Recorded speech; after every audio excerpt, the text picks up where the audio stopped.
in this problem, you're given the pH of the solution, and you need to figure out what Ka, the equilibrium constant, is. So remember, all equilibrium constants follow the law of mass action. Products over reactants raised to the stoichiometric coefficient. Liquids and solids have no place to go in your equilibrium constant. So here we have the pH, and now we need to figure out the Ka. We're not given the acid's name or the chemical name, but that's okay. You can still follow this. And the concentration is 0.010. So let's take an inventory of what we have here.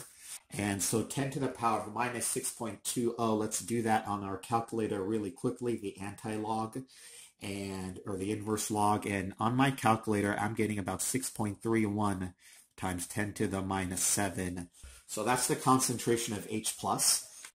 So here's our standard sort of prototypical equation for the ionization of an acid, starting off with 0.010 molar. Some of that's going to go this way. We need to find our Ka. That's essentially what our problem is asking us to do here. And we don't worry about the liquids. We won't worry about the H3O plus and A minus. However, in our ice table, we have minus X plus X plus X. So remember, this is initially. Some of it's going to go in this direction. The extent that goes in the forward direction depends on how large your Ka is. In essence, that's what an equilibrium is.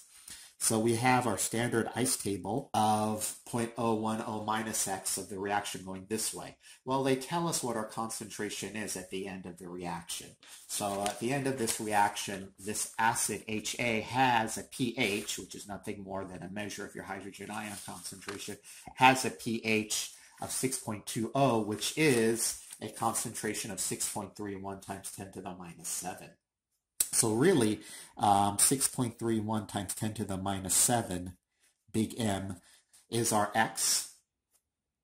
And it also happens to be our conjugate base as well. If that is our X, then 0.010 minus X is going to be what's left over, or the extent that goes this direction and how much still remains in the protonated state. So remember, a strong acid will give you 100% this. A weak acid will give you some of this. We don't know to what extent it will go to.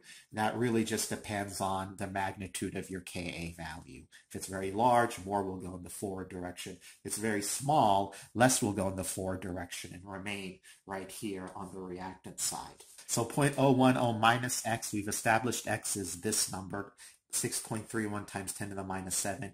It's really a small number. So 0.010 minus X, 0.010 minus the 6.31 times 10 to the minus 7. I'm not even going to do that on my calculator. I'm just going to call that 0.01, because such a number minus a small, very, very small number is just that number. So now we have what we can compute our Ka, products over reactants. We have H3O plus, we have A minus divided by HA. Okay, we ignore the water. We need to solve for Ka, and we know our pH. From our pH, we get our hydrogen ion concentration. It's the same as the conjugate base because it's a 1-to-1 molar ratio. So here we have 6.31 times 10 to the minus 7. For this, A minus is also 6.37 times 10 to the minus 7, so we'll just square that, divided by our 0.01.